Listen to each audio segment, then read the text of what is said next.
rare and balanced view on politics in today's world. Based on facts, born of rationality, common sense, and logic, providing context on today's events. This is American Perspective with Rick Thomas. Hello, everyone, and welcome to American Perspective with me. Oh, my goodness. Everybody, boy, there's a couple of people who have, like, they're watching, but they've got the sound off because of where they are. That's pretty cool. You guys are some faithful followers for doing that. I'm going to tell you that right now. I also know that a couple people are like, hey, I don't catch the lives all the time, but I watch them, I promise. Good for you. Thank you. I do appreciate that. And all of it counts. I'm telling you, all of it counts. Everything. I noticed my background. This is just, I gotta scoot a little bit out of the way here so you guys can actually see the background, because when I chose the background, I didn't realize that my head was as big as a damn snake. And it covers everything up. Well, I guess it kind of helps that I have the hat on as well, but that's what it is. It's the Don't Tread on Me representation flag back there. So there you go. For those of you who are listening on the audio portion of the program, you ought to come on over to rumble.com. I promise we won't bite. I also transmit on Facebook and Twitter, X, formerly known as Twitter, and of course YouTube. I do transmit on all of those locations too, so you can take your choice in terms of what type of platform you want to enjoy the American Perspective show. So my rumblers are, of course, taking the snake thing a little bit too far. I forgot, of course, why I should do that, I don't know, but I forgot that the Outlaw Dogs, the swim team, which is the unofficial mascots of the American Perspective show, is the water moccasins, the Delaware Valley water moccasins. So I should have remembered that off the top of my head, but of course I didn't. I don't know why, but there you go. There it is. And that is what it is. All right, let's go ahead and get into the show here. Let's start it off with a guest pledge. And this is by, I think I've got Ms. T of Text from Rumble lined up here for this. So please, if you are of mind, stand, remove your hat if you're wearing one, put your hand over your heart, and join Ms. T of Text from Rumbleland in the Pledge of Allegiance. I pledge allegiance to the flag of the United States of America, and to the republic for which it stands, one nation, under God, indivisible, with liberty and justice for all. All right.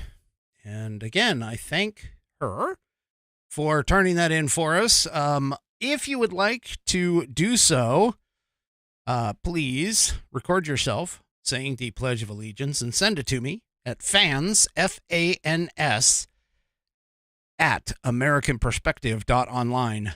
That's right, fans at AmericanPerspective.online, and I will get that into the rotation.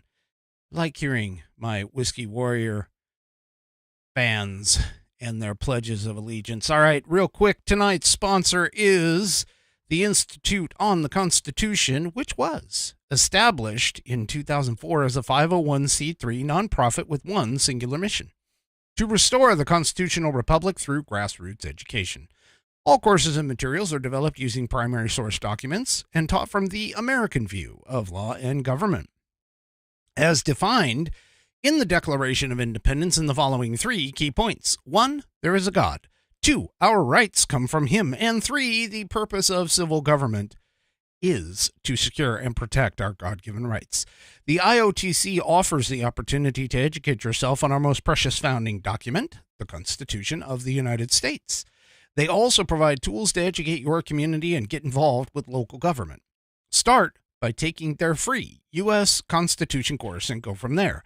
Use my affiliate link, iotc.americanperspective.online, to sign up. And while you are there, take a moment to look through their other course material and information. My affiliate link, once again, is iotc.americanperspective.online to get great content to learn about our historical founding and support the show in the process. That's iotc.americanperspective.online. Or if you just want to purchase this fabulous Saddleback leather-bound U.S. Constitution to support the show, please go to constitution.americanperspective.online. Take a look at this. It has 1/8 of an inch of Saddleback leather that wraps around the internal pages, which are tear and water resistant. And check out that binding. It is a actual stitched binding that goes all the way through the leather in the back. It has a 100-year warranty against materials and manufacturing defects. If something goes wrong, you can send it back to them and they will either repair or replace it for free. It has rounded corners, which are absolutely awesome. It is Buddy tested, Buddy approved, Billy tasted, Billy approved, and my youngest whiskey warrior, of course, has verified the contents inside will pass a Scout Civics exam. To get yours, head on over to constitution.americanperspective.online today. And of course, go and check out the Institute on the Constitution as well. They have just a plethora of books and things that you can take a look at and cover. It's a great place, and I do appreciate them for allowing me to be an affiliate with them. All right, so first things first. Of course, Michael Cohen went into the second day of testimony, which what you could call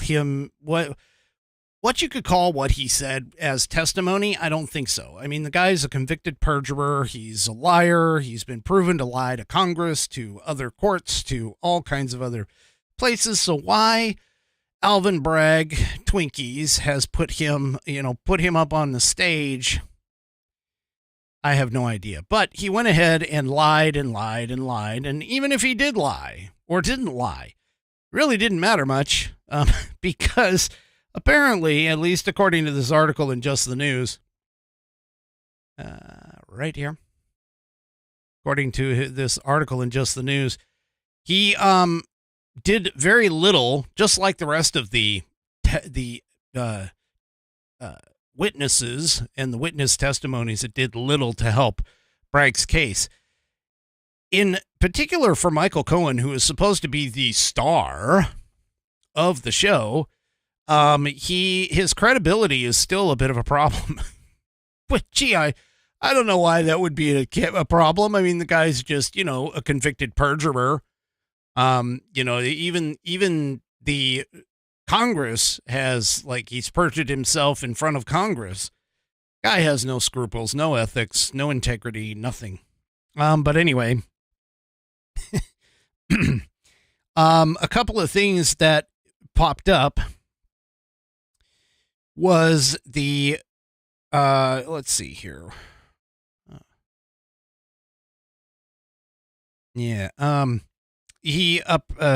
prosecution started off yesterday by attempting to establish Cohen's close relationship with Trump and asking him to describe how Trump assigned tasks and established that Trump was and wasn't.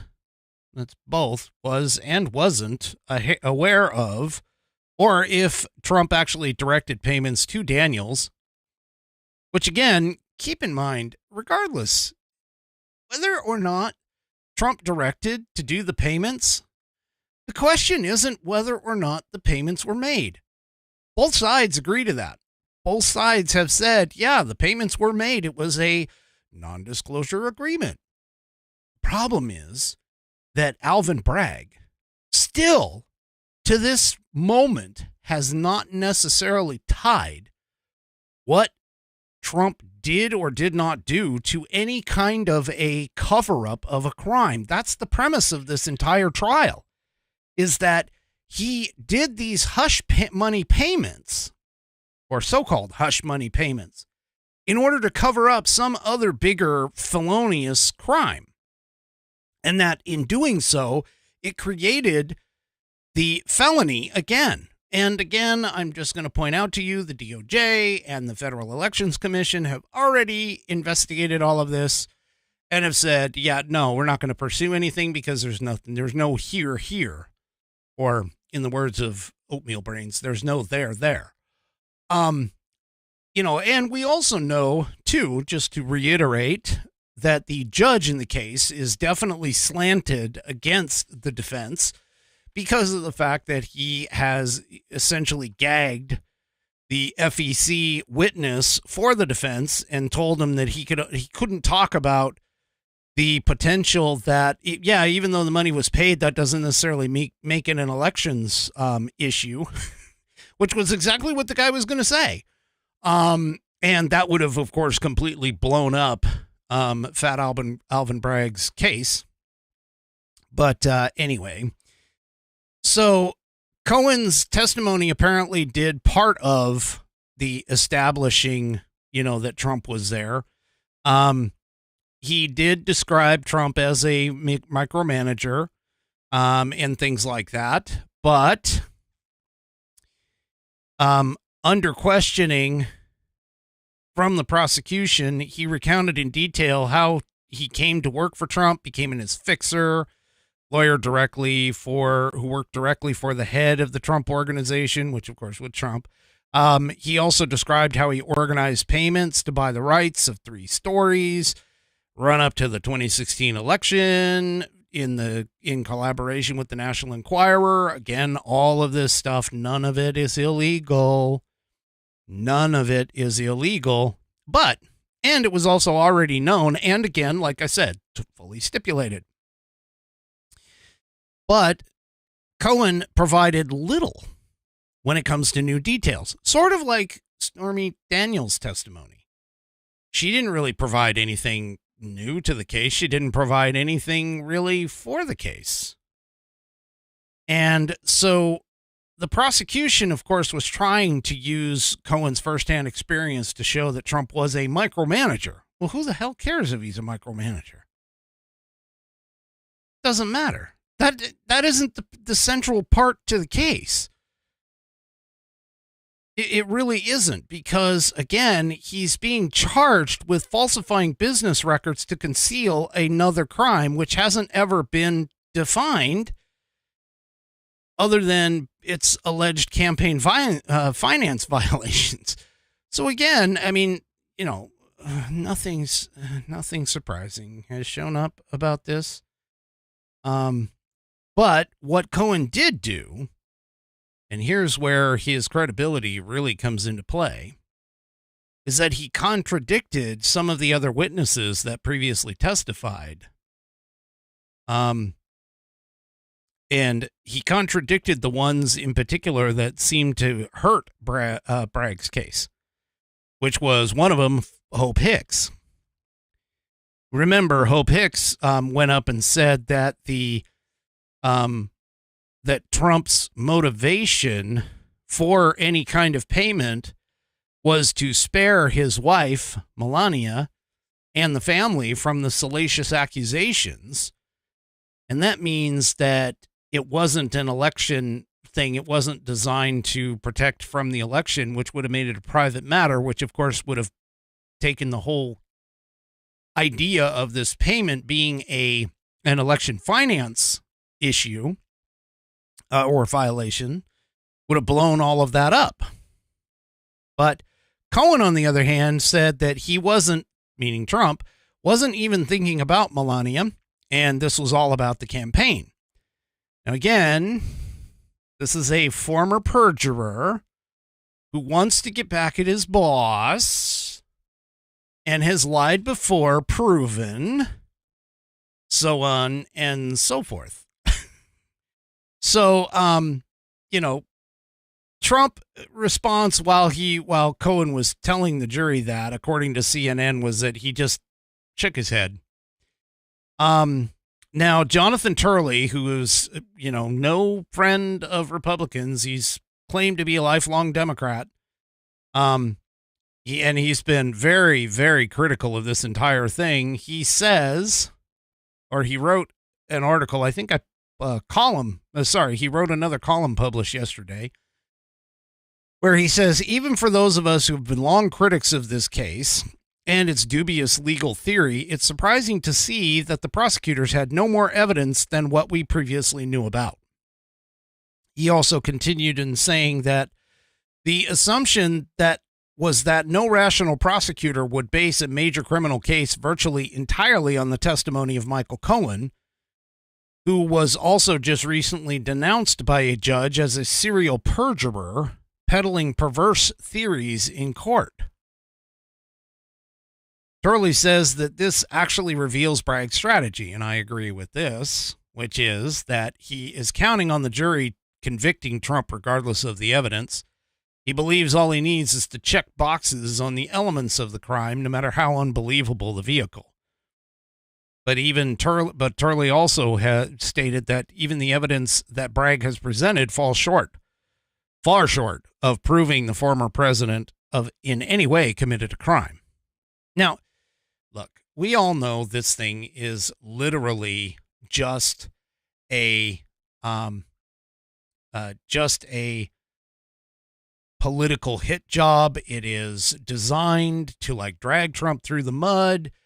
This is the one case that is currently moving forward that everybody, all the left is like, oh my gosh, we're going to get him this time. And it's also the first one where he could be criminally convicted from this because of the fact that it's supposedly a felony. Well, they're in a stacked courtroom with the judge. They've got a potentially stacked jury because it's in New York. And so the Democrats have basically laid all of their money down on the table with the idea that they're going to be able to bluff their way through a hand with just a pair, Cohen and Daniels. Yeah, I don't think that's going to work. And in fact, a lot of people are like, this thing isn't really, they're just now kind of shrugging their shoulders because, again, nothing has really come out that has been super revealing or actually not plausible in the fact that Trump, meaning, that he wanted it to be kept private personally, not electorally, which is what the FEC guy was going to say, was that, yeah, anything can be, any kind of money transfer could be a campaign violation, but it depends on what the motivation was behind it as to whether or not it would be that big of a deal. So anyway, he, obviously the entire time it's been demonstrated that all of these payments have been classified as legal payments or legal expenses, which they are. There's nothing special about that. Same thing goes with any kind of an NDA payment. That would be considered a legal expense. And NDAs by themselves are not illegal.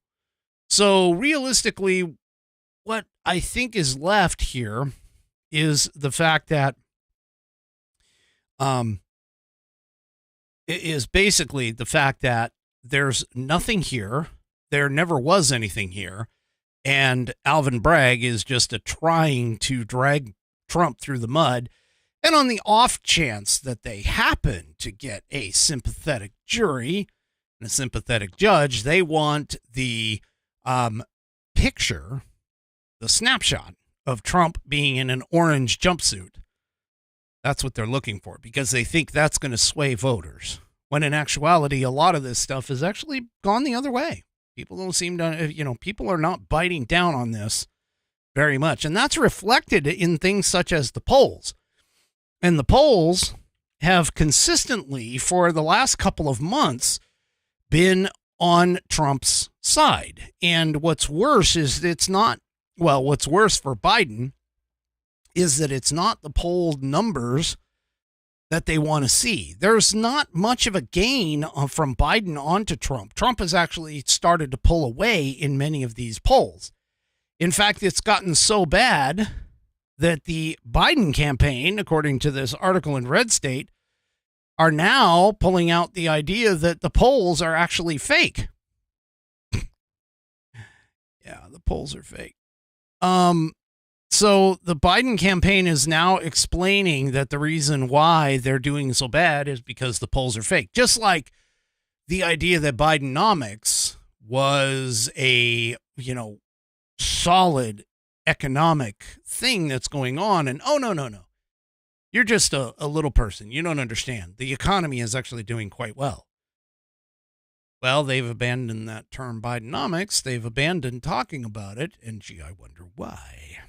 It's because of the fact that they are just in serious trouble. It's garbage. It is literally garbage. And now the handlers are no longer touting the survey results, but they're actually attacking them. And they're even attacking them, believe it or not, in the leftist news. The New York Times released a series of battleground polls showing Donald Trump leading by large margins in more than enough swing states to deliver a Republican victory in November, including Nevada. And the Biden-Harris HQ account on X, which, by the way, is run by somebody or whatever, who obviously is a Biden sycophant. I'm not sure. It's like somebody who's in the campaign. I can't remember exactly who's running it, but MSNBC's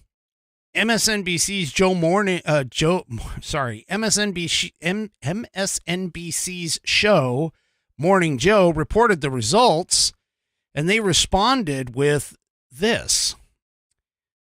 The New York Times Siena poll has consistently slanted toward Donald Trump. The New York Times will release their poll. The political and media class will run around with their hair on fire, and then 3 days later, the polls show a deadlocked race.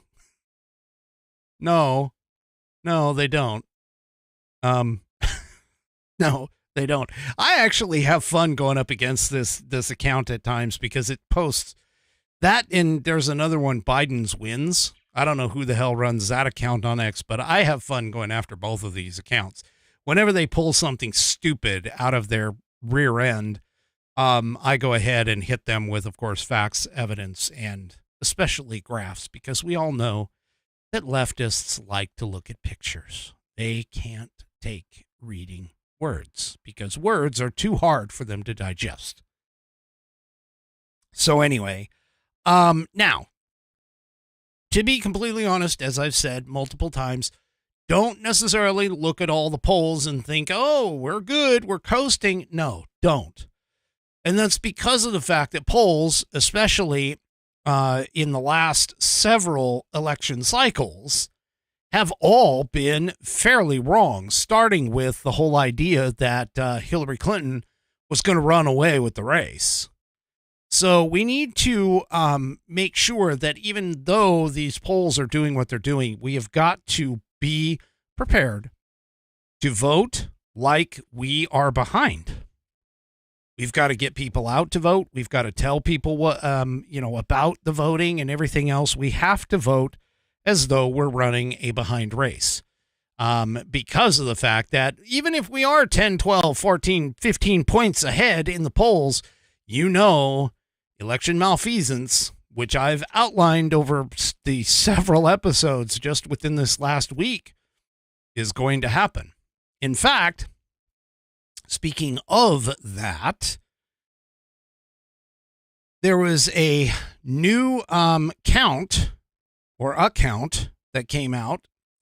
And this article here in the Post Millennial, there was a new account that came out that 15.6% of the U.S. population is now foreign born. And that means at least 51.6 million amid Biden's border crisis. Over the last 2 years, according to the article, foreign-born population has grown to over 5 million, which is a 2 growth, 2-year growth record.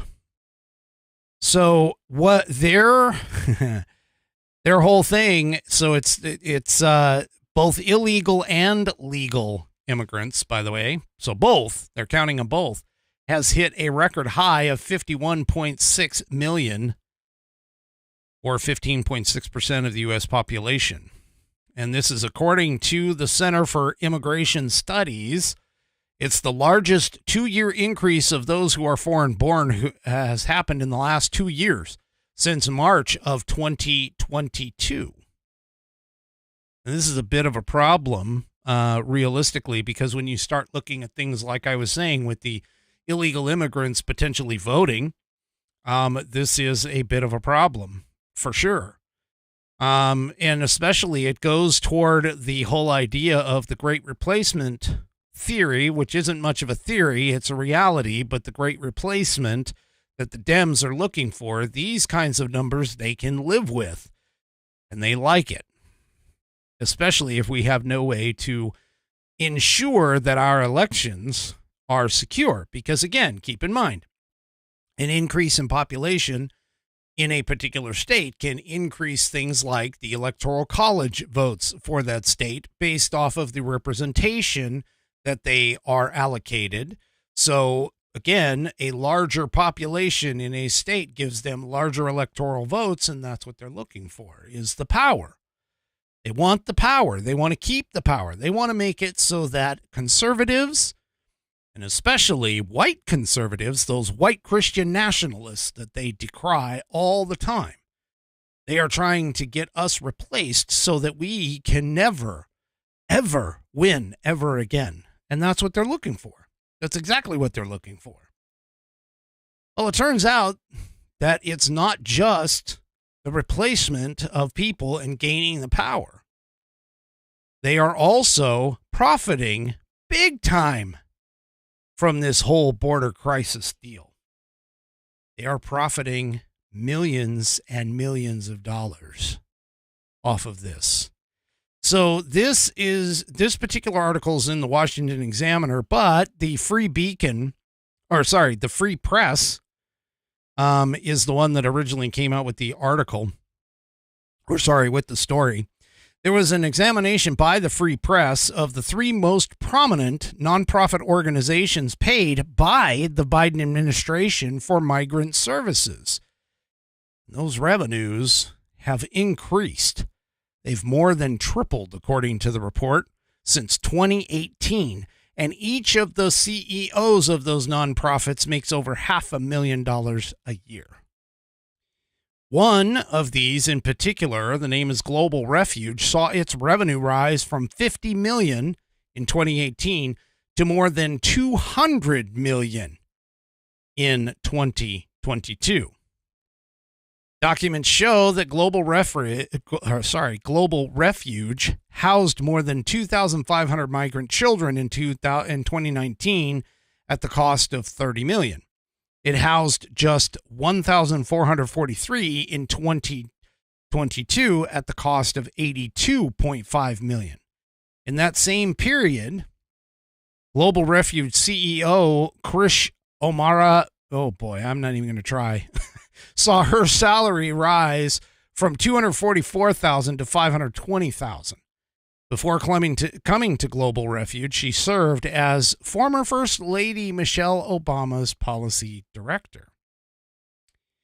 Now, another nonprofit group, according to the report, was awarded more than $1 billion in 2022, of which it spent $533,000 on a music therapist, $4.6 million on, quote, consulting services, $1.4 million on conferences, and $700,000 on lobbyists.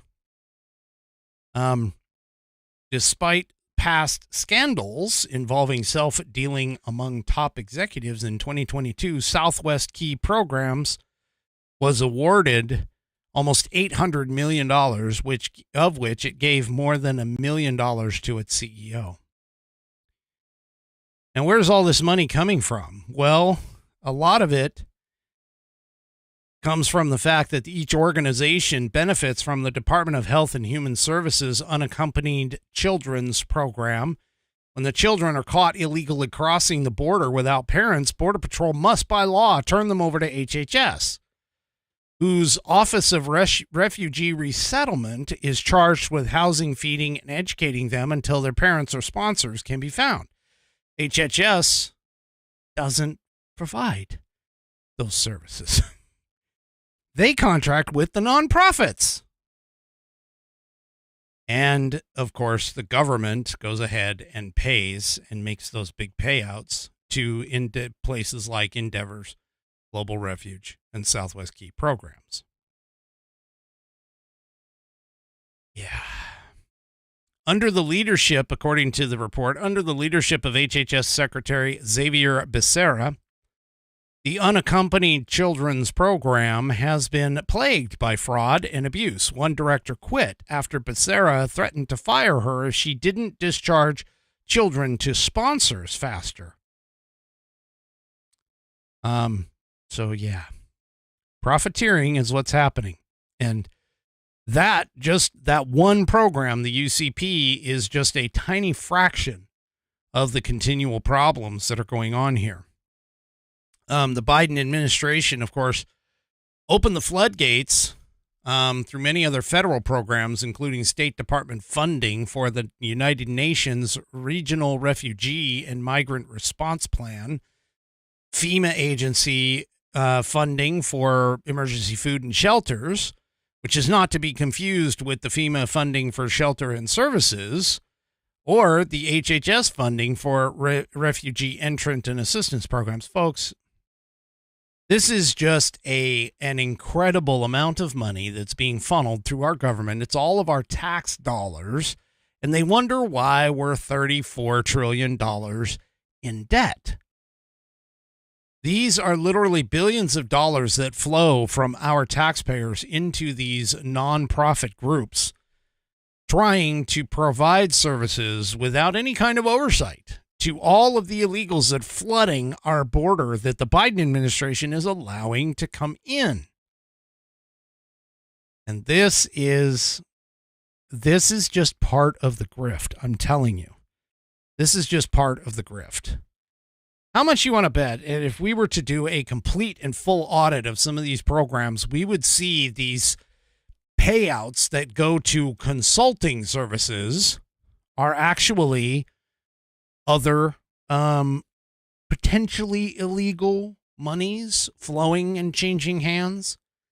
Kind of like the whole idea of sending money off to Ukraine and not seeing it come back in the pockets of some of our elected leaders. For an example, Mr. Biden's 10%. Anyway, this is just, I mean, all of it is just a complete roundabout money laundering. And don't get me wrong, okay? You know, I understand these illegal kids that are coming here, we do have an obligation to at least provide for them while they are here. But the key here is that if we didn't allow them in the first place, or we didn't have an open borders in the first place, and we didn't have it transmitted across the world that we had these open borders in the first place, none of this additional supplemental help and NGO interventions and things like that would be necessary. Our tax dollars could actually go toward things and people that really need it, like American veterans, for an example, homeless vets on the streets, the American people, or even better yet, wouldn't even be getting spent in the first place, causing us to be in that big of a deficit. And we could actually start hopefully coming back by limiting our spending, our government spending, rather than increasing it like Biden has for his 3 years in office for all of this stuff. It's just amazing how much money can actually flow through the government and all of these government programs, which, by the way, not any of them are in Constitution as a requirement for the federal government to do. All you have to do is take a look at Article 1, Section 8, and you'll see what Congress is supposed to be watching for. And keep in mind, too, this isn't just the non-governmental organizations on this side of the border that are getting things. As Buddy Weiser points out, the Mexican cartels are getting mega rich off of all of this because they're funding the coyotes and the drugs that are coming through with the coyotes and all of these people who are unvetted and being sent everywhere in the U.S. Yeah, it's just a mess and a nightmare. Just a mess and a nightmare. Speaking of which, too,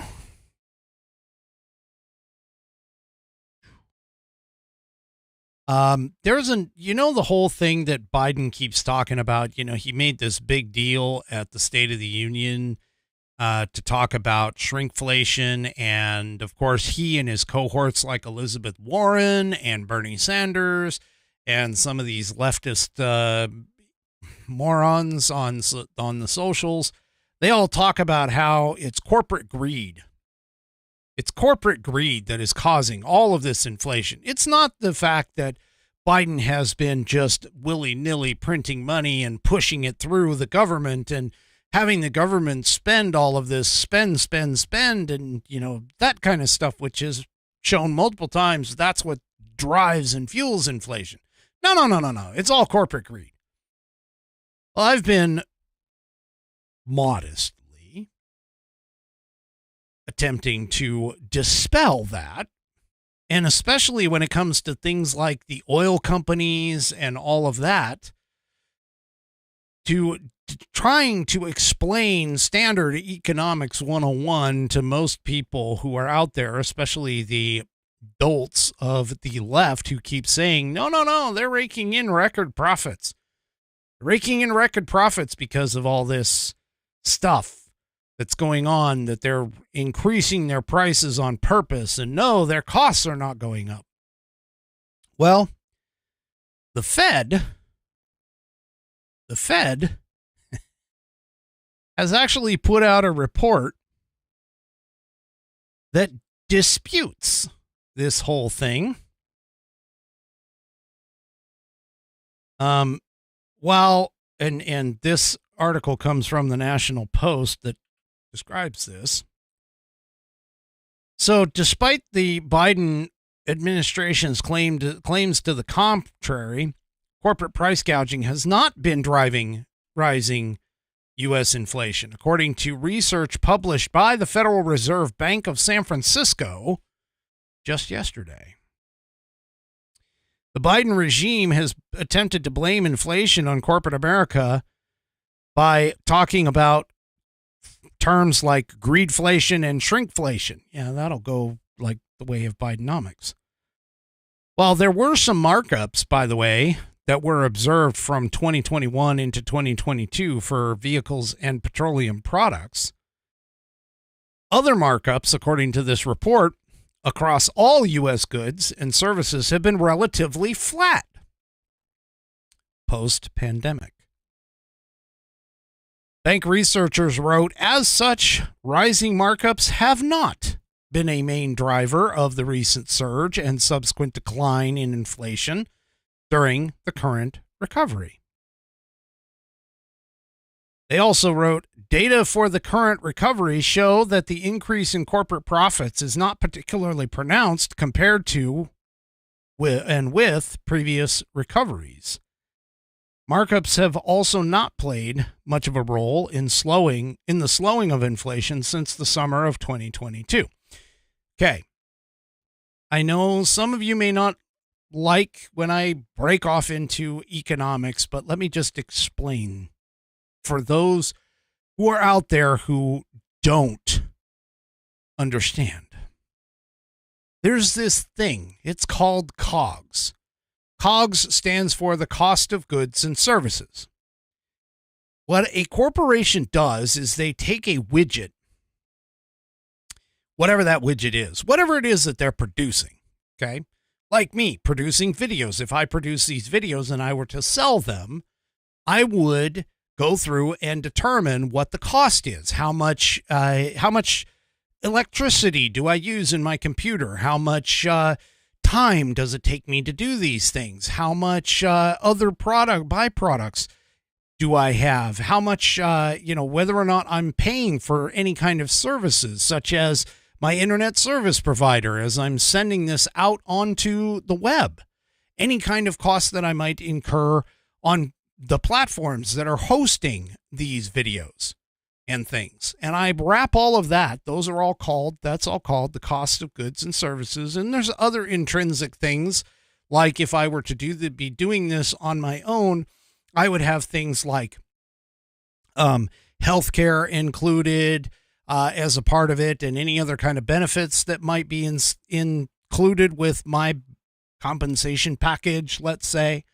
All of those things get wrapped up into the cost of the goods and the services, or the COGS. Now, what manufacturers and producers will do is they will put what's called a markup onto those, and whatever that markup is determines what the profit would end up being. Now, you have two variations of profit. You have gross profit, which is everything that you've made on this thing, okay, without other costs that are taken out from that profit, in which case you would look at things like that would end up being the net profit after you take out other expenses that may not have been accounted for in the cost of goods and services. And so this is what the Bank of San Francisco is essentially saying. The Federal Reserve Bank of San Francisco is essentially saying that profit margin hasn't really changed. And those markups, that difference between the cost and the actual sale price, hasn't really changed. So in other words, if I assumed a 10% profit or a 10% markup, okay, then that cost, regardless, would not change much. If what was happening with Biden and his claim that greedflation took over, I would be, as a individual manufacturer, I would be saying, oh, instead of us making 10% on that and doing a 10% markup, let's do a 15 or 20% markup. And so what you would see is that markup increase, as well as the costs, because of course the costs have been going up, but you would see that markup increase as well, and the profit margin would be larger than what it was originally. And that's not what they are seeing. They are not seeing this across the board. They do see it in a few places. That's true. It does happen. I'm not saying it doesn't. But the fact of the matter is that it's not driving what you are seeing as the inflationary prices that we're dealing with. What is driving it, of course, is the base cost of goods and services. That's what's driving the inflation. The base cost of everything has gone up. And so because of that base cost going up, that's what we have. And of course, that includes, especially because a lot of our products not only use petroleum as an example to ship products and to push them and to get them to the retail stores, but many of our products actually are made from petroleum-based products. As Buddy Weiser points out, Biden's attack on U.S. oil production is the major cause. I think it's a little bit more than that, Buddy, but that is a good portion. That is a good portion of what is going on. His not allowing the U.S. to purchase and to produce its own oil and keep the prices low rather than going with the idea that we need to depend upon OPEC and Venezuela, for an example, for purchasing all of our oil, which, of course, when supply shrinks and demand goes up, which is kind of where we're at, that's what also can drive prices. Because, of course, somebody's not going to, the value of a single barrel when there is only a single barrel left goes through the roof, versus when you have hundreds of thousands of barrels of oil available and people aren't going anywhere, which is exactly what happened with the whole COVID pandemic. The world just kind of shut down, and there was a overabundance in supply, but not enough in terms of demand. All of these things are basic Econ 101. They're basic economics, which anyone who has taken it could be able to, should be able to figure all of this stuff out. But Democrats, of course, they don't go to schools that teach them all this. They go to schools that teach them things like gender studies, for an example. So yeah, inflation continues to be an issue. This going back to the piece, for the incumbent Biden, and more Americans have faith in former President Donald Trump's ability to bring it under control versus Biden's, which is part of the reason why we're seeing what we are seeing with this entire shift in polling that the Biden administration swears up and down is not occurring and not happening. All right. Well, folks, we're going to shift out to the international space. This next article, I'm telling you, yeah, buddy says the cost of whiskey per show. I'm not cheap. I'm just kidding. Anyway, so this is not necessarily surprising, this particular news that came out. In fact, Mark Levin has been saying that this is something that that we're going to potentially have a likely announcement by these guys after the election. But it is something that we've been trying to keep from happening, okay? At least up until the fact that the Obama administration and the Biden administration have been putting us into the quote-unquote Iran nuclear deal.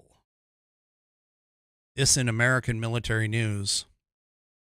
According to an Iranian lawmaker, they now claim that Iran has nuclear bombs.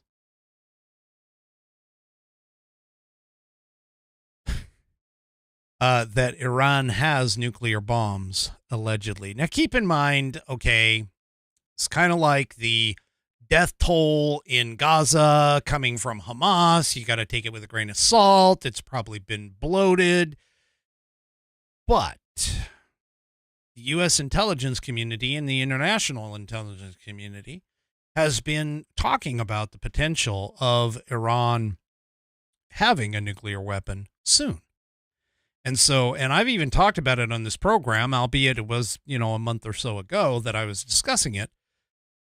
But this is not all surprising to anybody who's been paying attention to international politics. Okay.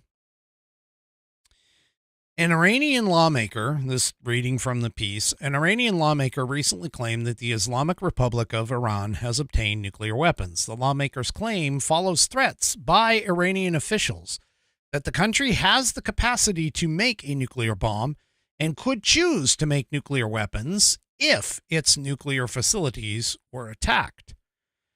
Now, Fox News reported that Aman Bakasheh Ardestami who was reelected in March to Iran's parliament, told an Iranian-based news outlet, Royodad 24, on Friday that Iran had actually achieved nuclear weapons. Ardestani reportedly said, "In my opinion, we have achieved nuclear weapons, but we do not announce it. It means our policy is to possess nuclear bombs, but our declared policy is currently within the framework of the JCPOA, which is the Joint Comprehensive Plan of Action." And that's the nuclear deal that Trump withdrew from in 2018 over concerns that the agreement did not adequately prevent Iran's nuclear weapons program from rapidly advancing. Well, looks like Trump was right again. Because if they are now saying that they have it, they've already obtained it, that would be a direct affirmation of what Trump was afraid of. So in addition to claiming that Iran had already obtained nuclear weapons, Ardestani provided an explanation regarding the country's pursuit of atomic weapons, saying the reason is that when countries want to confront others, their capabilities must be compatible. And Iran's compatibility with America and Israel means that Iran must have nuclear weapons. Yeah. This is not good, folks. This is not good.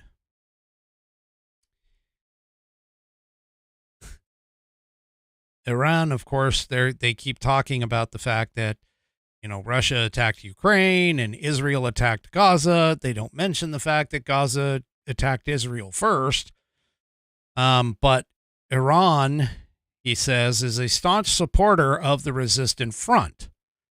It is natural for the containment system to require that Iran possesses nuclear bombs.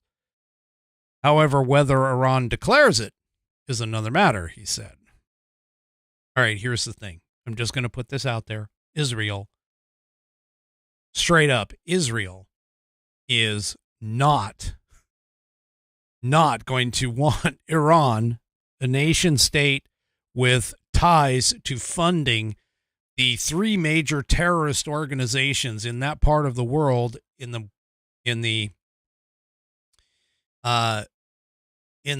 sense of Hezbollah, Hamas, and the Houthis. Israel's not going to stand for that, especially if they're not able to get rid of Hamas, as an example. It's just a horrible situation over there, and all of this has gotten loose because of the fact that Joe Biden pretty much is a weak president, weak on foreign policy, weak on all kinds of things.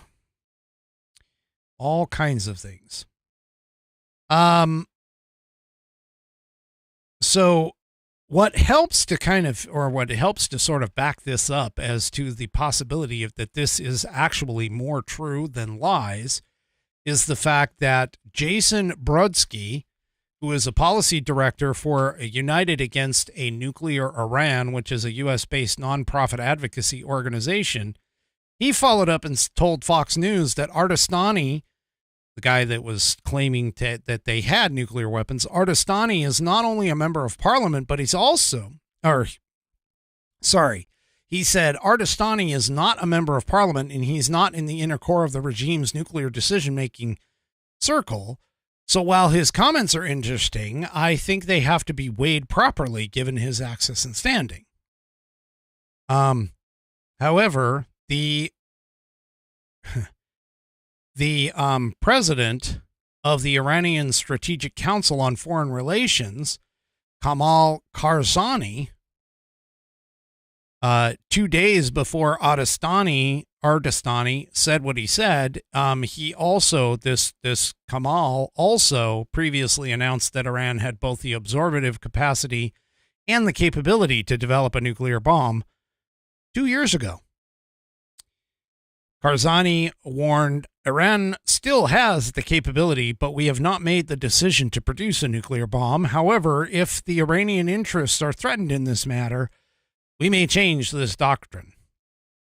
In other words, you've got a couple different people, a couple different sources. We still don't know a whole hell of a lot, but the point of it is that, this is not looking good. It's not looking good in terms of the Middle East. It's not looking good in terms of China, which, by the way, don't know if anybody caught this, but Biden actually took a Trump stance and has now announced tariffs on China. And so, things are just getting hotter all over. And all of this is due to the fact that we've got oatmeal brains in the office for president.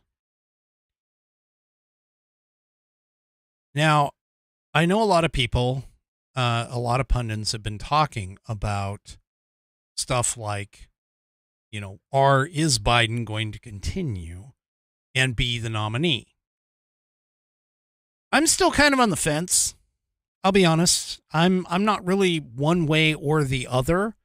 But I can tell you what I do know is that regardless of whether Biden is the president-elect or presidential nomination or whatever, he is not the right person for the job. His VP is not the right person for the job. She's actually running with her favorability ratings worse than he is. And as of right now, I don't really see that many people, if any, that they could potentially bring in that would have the chops to be able to overtake Trump in his current position at this point.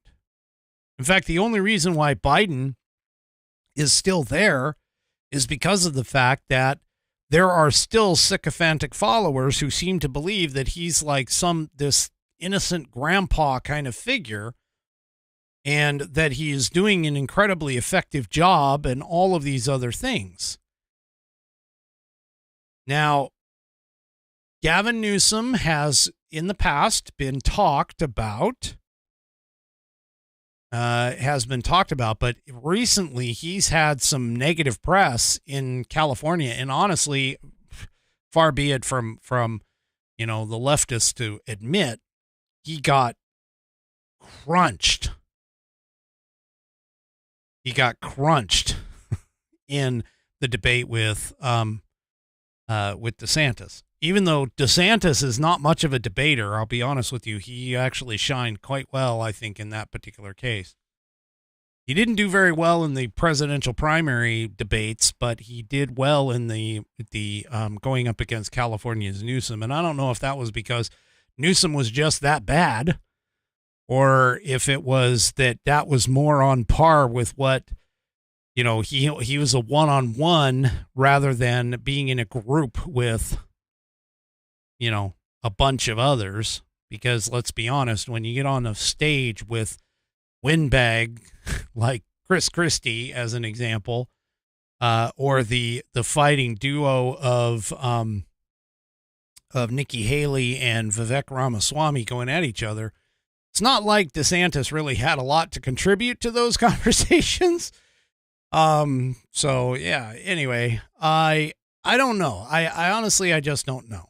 So at this particular point in time, I'm not going to hold my breath for it, but a couple different people, different viewpoints.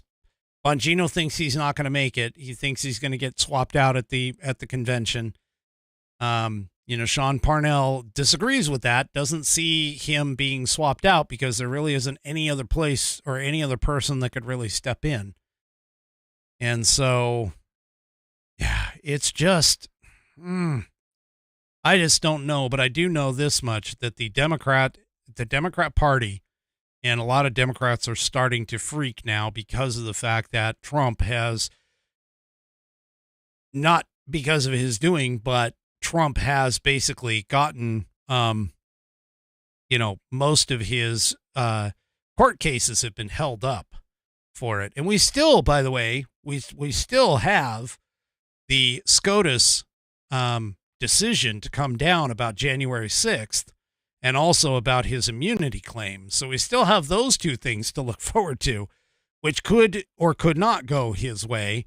I personally think that the immunity, like I said, the immunity is going to be a split.